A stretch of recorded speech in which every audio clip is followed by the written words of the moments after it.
नमस्कार, खुली बात में आपका स्वागत है। कहानी एक ऐसे इंसान की जो कल तक चढ़ता हुआ सूरज था।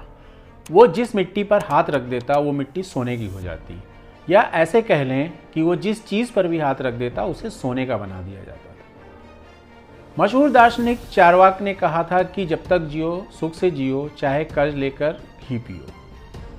तो यहाँ कर्ज लेकर घी लिया गया, फिर उस घी को बेचकर बहुत सारे घी के घड़े बनाए गए। उन घड़े के खाली घड़ों के ऊपर कपड़ा बांध दिया गया, फिर उन घड़ों को दिखा करके दोबारा कर्ज लिया गया, और ये गोल गोल चक्र तब तक चलता रहा जब तक कि किसी ने उस घड़े पर पत्थर नहीं मार दिया और सच्चाई सामने न ला दी कि वो घड़े खाली थे, न कि घी से भरे हुए। ये कहानी किसकी है आप सबको मालूम ही होगा।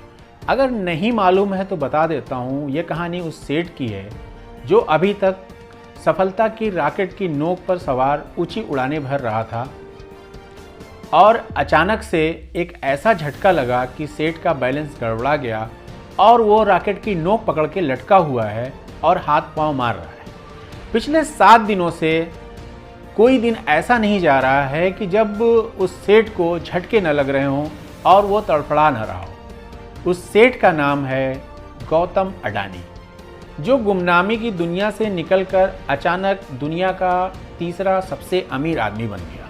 मगर कहानी इतनी ही होती तो क्या बात थी। अमेरिका की एक छोटी सी कंपनी जिसमें करता करता 5 लोग हैं, उसकी कहीं कुछ भी काली पीली बातों को भी आया गया मान लेते हैं।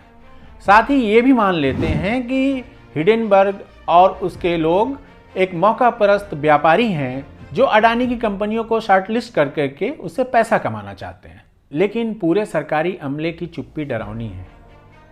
हर छोटे मोटे मुद्दे पर मन की बात करने वाले हमारे यशस्वी प्रधानमंत्री आदरणीय श्री नरेंद्र मोदी जी भी चुप हैं। उन्हें सेठ अडानी का करीबी मित्र भी बताया जाता है। आखिरी बार हमारे प्रधानमंत्री मन की बात में नजर आए थे जब वो इम्तिहान देने जा रहे बच्चों को बता रहे थे कि कठिन प्रश्न को सबसे पहले हल करना चाहिए।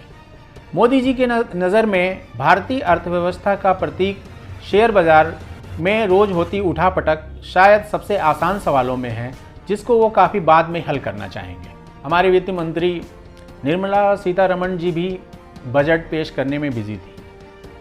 मंत्री जी आकर इतना ही बता देती कि मैं शेयर बाजार में इन्वेस्ट नहीं करती, ना ही हमारा कोई परिवार का सदस्य ही इसमें इन्वेस्ट करता है। अगर आप करते हैं ये तो आपकी मर्जी है। अगर वो इतना भी बोल देती तो काफ़ी होता, लेकिन उनकी तरफ से भी इस उथल पुथल पर कोई जवाब नहीं आया। वाणिज्य और उद्योग मंत्रालय संभालते पीयूष गोयल जी भी खामोश हैं और कहीं नज़र नहीं आते। शायद वो भी हमारी और आपकी तरह प्रधानमंत्री की मन की बात का इंतज़ार कर रहे हैं कि प्रधानमंत्री कब टीवी पर आएंगे और बोलेंगे। और वैसे आज तक तो हमें ये भी नहीं पता था कि प्रधानमंत्री के अलावा कोई और भी मंत्री है जो अलग अलग मंत्रालय संभालते हैं, क्योंकि हमारे यशस्वी प्रधानमंत्री 18-18 घंटे काम करके इतना काम कर देते हैं कि किसी और को करने के लिए कुछ बचता ही नहीं है। दुनिया विश्वास पे चलती है ऐसा कहा जाता है, और ख़ास करके एक व्यापार का पूरा धंधा ही विश्वास पे चलता है। और इस विश्वास को कायम रखने के लिए ढेर सारी सरकारी संस्थाएं हैं। अगर उनके बीच कोई बेईमान घुसता भी है तो उसके बड़े ठग बन जाने से पहले उसकी धरपकड़ करना इन्हीं संस्थाओं का काम होता है। लेकिन वो कहते हैं ना कि जब सैया भय कोतवाल तो डर काहे का। कोतवाल जी ने एक ही डंडे से हाँक करके सबको लाइन पर लगा दिया है। कुछ नक्कार खाने की तूतियाँ थीं जो चिल्लपों मचाती रहती थी। सेठ ने उन नक्कार खानों को ही खरीद लिया और तूतियों को धक्का मार के बाहर का रास्ता दिखा दिया। यानी जो कुछ जवाब देही थी, कुछ आवाज़ें उठ रही थी, कुछ सवाल हो रहे थे, उन सवालों को भी खत्म कर दिया गया। सब कुछ ठीक चल रहा था। फिर 7 समंदर पार से एक चींटी ने सेठ रूपी हाथी के सूंड में ऐसा बवाल मचाया कि समझ लिए तहलका मच गया। हाथी पागल हो गया। उसने अपने सूंड को जितना पटक पटक कर चींटी को मारना चाहा, उसका सूंड और जख्मी होता गया। रही बात आम जनता की, जनता पेट काट कर बचत करती है, बचत से बीमा खरीदती है, बैंक में सबसे सुरक्षित निवेश फिक्स डिपॉजिट करती है। क्यों? सिर्फ इसलिए कि जब उसके हाथों में काम करने की ताकत नहीं रहेगी, बुढ़ापा आ जाएगा, तो ये ही इन्वेस्ट किया हुआ पैसा, ये बचा कर रखे हुए पैसे उसके काम आएंगे। उसे बैंक पर भरोसा होता है कि उसका पैसा अगर बैंक में है तो वो सुरक्षित है, मगर अब वो भरोसा भी डिगने लगा है। बीमा माने LIC और बैंक माने SBI समझने वाला आम आदमी का भरोसा अब इन संस्थाओं से डिगने लगा है। जिस तरह से अनाप शनाप रूप से आम आदमी का पैसा इन बड़े उद्योगपतियों की कंपनी में निवेश किया जा रहा है या इनको लोन दिया जा रहा है, फिर ये पैसा मिट्टी हो जाता है, जिसकी वजह से आम आदमी खुद को ठगा हुआ महसूस कर रहा है। बैंकों से जब भरोसा उठ जाएगा तो क्या होगा? क्या वो पुराना दौर फिर वापस आएगा, जब आदमी अपने धन को सुरक्षित रखने के लिए, अपनी कमाई को सुरक्षित रखने के लिए ज़मीन में गड्ढा खोद करके उसको दबा देता था? ऐसा सिर्फ इसलिए था कि किसी पे विश्वास नहीं था कि पैसा हम खुले में रखेंगे या कहीं रखेंगे तो कोई चोरी कर लेगा या डकैती पड़ जाएगी, लूट हो जाएगी। फिर बैंकों ने उसको ये विश्वास दिलाया था कि तुम्हारा पैसा सुरक्षित है, प्लस आपको उस पर इंटरेस्ट भी मिलता है। हालांकि ये दूर की कौड़ी है कि आम आदमी पैसे को ज़मीन में दबाने लगेगा, क्योंकि शहरों में अब तो ज़मीन भी नहीं होती, फ्लैट की छत होती है, छत को हम गड्ढे नहीं खोद सकते।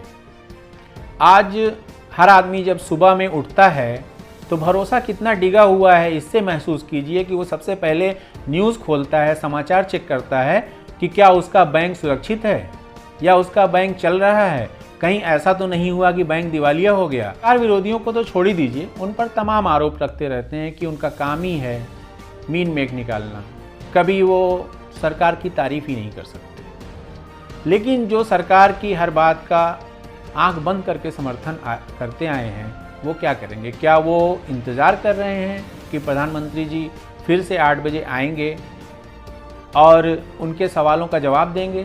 फिर एक अकेले मोदी क्या क्या करेंगे बोलकर व्हाट्सएप फॉरवर्ड से आए हुए मैसेज को फिर से आगे फॉरवर्ड करता रहेगा। आटा, तेल, साबुन पर टैक्स देने के बाद बची हुई कमाई को अगर काला चोर लेकर भागता रोज़ सपने में आने लगे तो नेटफ्लिक्स पर दिखाई जाने वाली तमाम डरावनी सीरीज़ें और फिल्में उसके आगे सस्ते जोक जैसी लगने लगती हैं।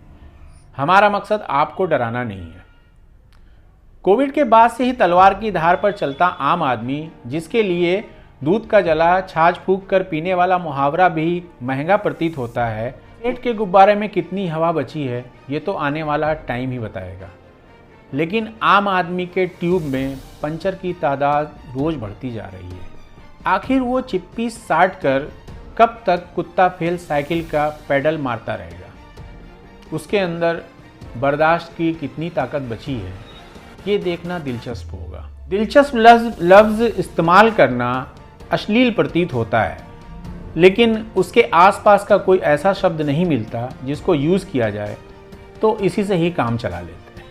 हमारे प्रधानमंत्री ने देश से वादा किया था कि वो देश को $5 ट्रिलियन की अर्थव्यवस्था बनाकर देंगे, लेकिन उनके सबसे फेवरेट उद्योगपति और मित्र ने 7 दिन में $100 बिलियन गंवा करके उनके सपने को दिन में तारे दिखा दिए। रही बात आम आदमी के सवाल उठाने की, तो हमारे देश का आम आदमी नोटबंदी के टाइम अपने ही पैसों के लिए लंबी लंबी लाइनों में चुपचाप खड़ा रहा और पुलिस के डंडे खाता रहा। वो आदमी दुनिया के सबसे सहनशील व्यक्ति का Guinness book of world record का दावेदार तब भी था और आज भी रहेगा। शायद लोग आज भी इंतज़ार कर रहे हैं कब 8 बजे और टीवी की स्क्रीन को वो ऑन करें और उनके लिए आदेश आए।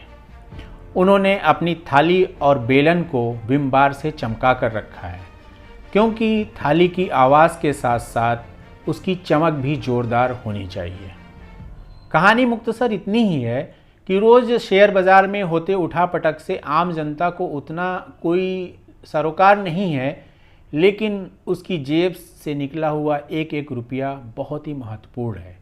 और यही एक रुपया जब इकट्ठा होकर के किसी बड़ी कंपनी में जाता है और NPA बन जाता है, तो जेब उस आम आदमी की ही कटती है। तो ये सवाल पूछना तो बनता है, हम पूछें या आप पूछें या जनता की तरफ से कोई भी पूछे।